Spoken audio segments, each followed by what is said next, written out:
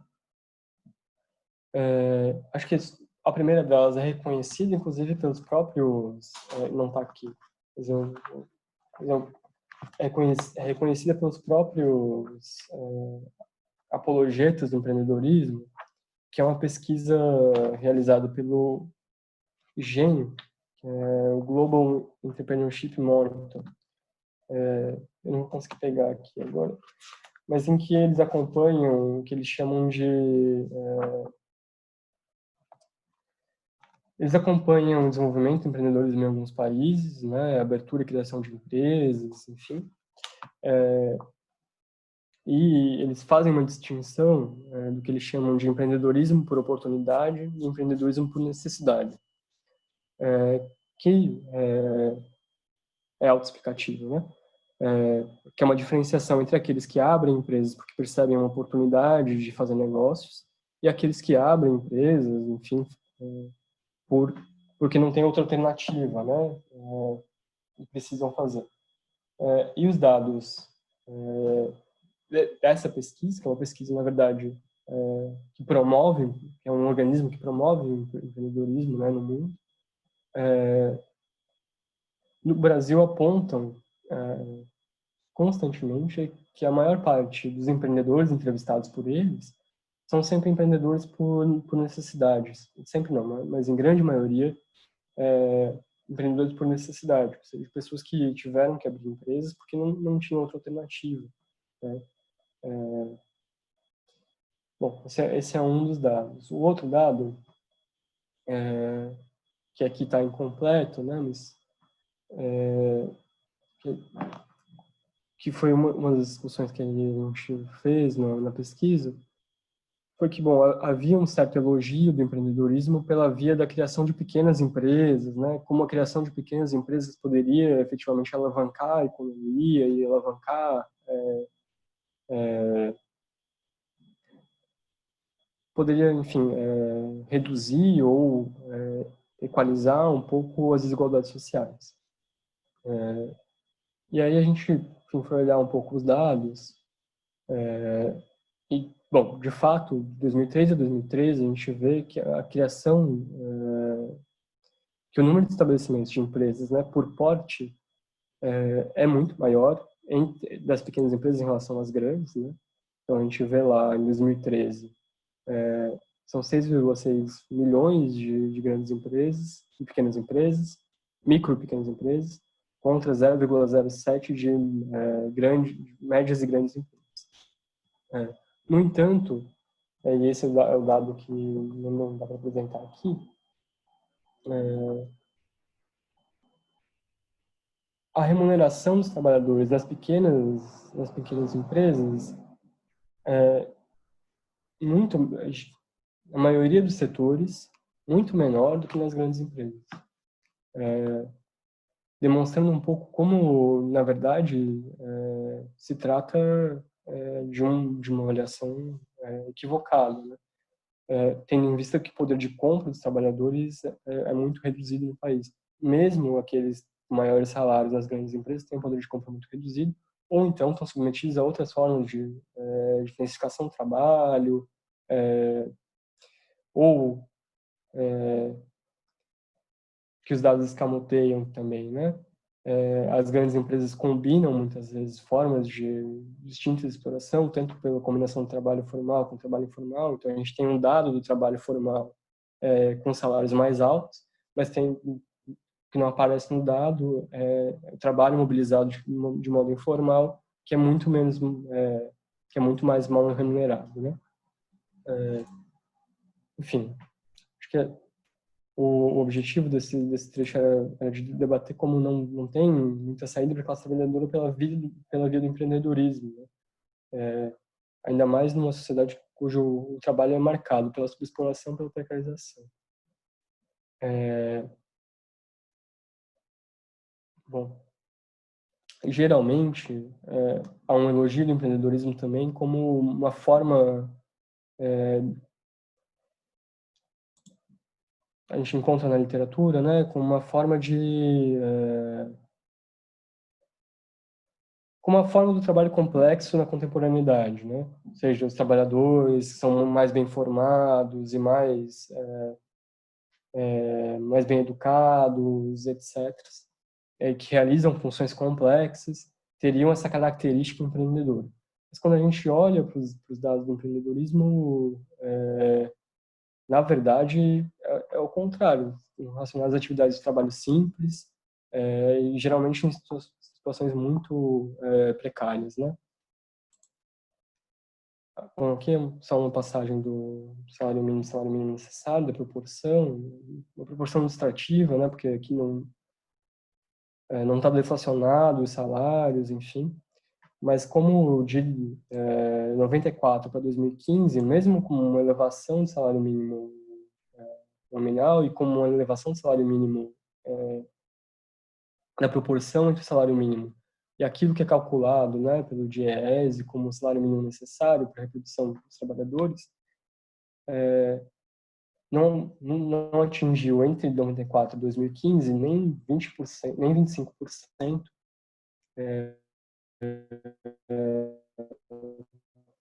do que seria o salário mínimo necessário, né? E essa pressão para os trabalhadores está colocada, mesmo com o alto número de pequenas empresas, mesmo com o desenvolvimento do empreendedorismo.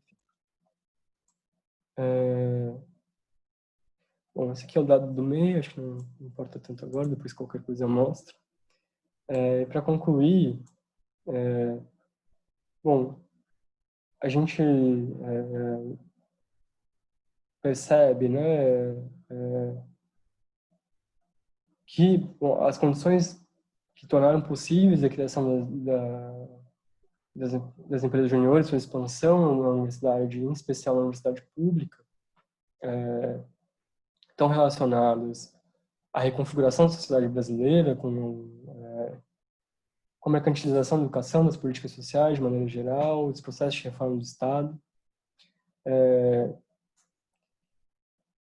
que a gente chegou a entender, né, que as empresas juniores expressavam interesses comuns com a burguesia organizada no sistema indústria, no interior da universidade, que elas representam uma instrumentalização da formação para atender as demandas mais imediatas do mercado de trabalho, e que a hipótese, né, é que elas atuam na formação de intelectuais orgânicos do capital a partir da ideologia do empreendedorismo.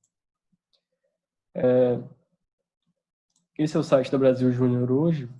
Eu não consegui retomar, analisar novamente os documentos, né, mas para dar um panorama mais ou menos de como está organizado hoje, essa é a capa do site, né?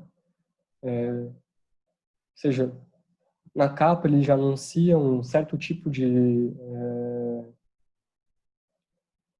comprometimento da formação, ou seja, formar empreendedores capazes de transformar o Brasil. Tem uma estética, né?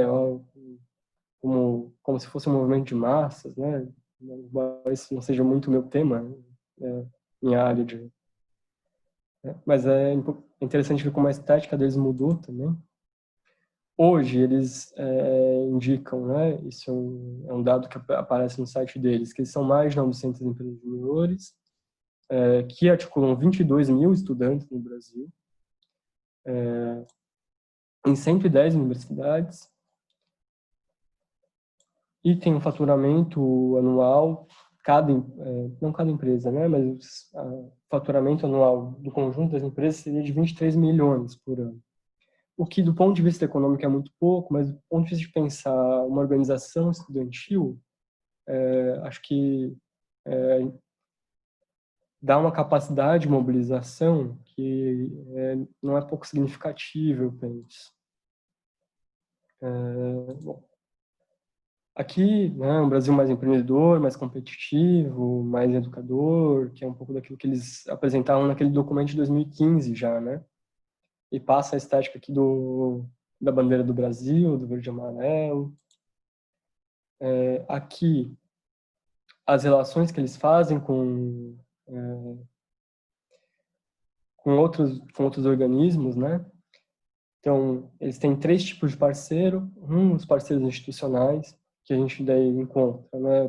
Por exemplo, o Grupo Folha, a Fundação Estudar, o Politize, que é uma dessas ONGs, né, de formação de políticos, enfim, bem típicas do liberalismo, né? Bom, os patrocinadores, que patrocinam algumas ações da Brasil Júnior, e aqui a gente tem a Souza Cruz, a Heineken, a XP e a Tetra Pak, e os mantenedores, que mantêm as atividades da Brasil Júnior, seus projetos estratégicos, enfim, dentre os quais o Banco Bradesco, a Ambev, a Kraft Heinz, Pirelli, a Raizen, enfim. Apenas empresas super bem intencionadas com a educação brasileira, né? Bom, aqui as federações, quando eu estava escrevendo a dissertação, eles tinham federações eles tinham 23 federações. Hoje eles têm 27, se não me engano, em todos os estados e unidades federativas, 28, né? Documentos e que são bastante interessantes também. Inclusive, deixa eu mostrar um negócio aqui rapidinho. Esse é um documento da marca Brasil Júnior, que é para as empresas juniores utilizarem, né, enfim, as suas atividades, as federações. E olha o que eles colocam como referências, né? Vocês dá para ver essa imagem aqui, transformando o Brasil com nossos valores. Quem precisa de um país mais empreendedor. Enfim. Além disso, uma outra atividade que eles têm realizado é o que eles chamam de universidades empreendedoras, que é um ranking que eles fazem já há 3 anos das universidades do país e quais seriam mais empreendedoras, enfim. Deixa eu mostrar aqui. Esse é um ranking de 2019, que dá para acessar pela internet, né, no site universidadesempreendedoras.org. E o ranqueamento enfim, bizarro, mas eles, inclusive, têm as 10, um detalhe, né, que as 10 primeiras universidades ranqueadas são universidades públicas, né? A primeira é a USP, seria a universidade mais empreendedora para Brasil Júnior. A Unicamp, a UFMG, a URGS, a Unifei, a UFSC, a Unesp, o UNB, o FSM e a Universidade Federal de Viçosa. O ranking, cadê aqui? Ele é patrocinado pelo Bradesco, o principal, né? Tem os apoiadores aqui, algumas outras entidades. E ele foi lançado em 2019 no Congresso Nacional, inclusive, uma sessão do Congresso Nacional, uma atividade no Congresso Nacional. Enfim, eu não consegui atualizar muito as informações, mas acho que pelas declarações deles, essas organizações cresceram bastante no país. E, enfim, acho que teria para apresentar era isso, depois a gente conversa um pouco.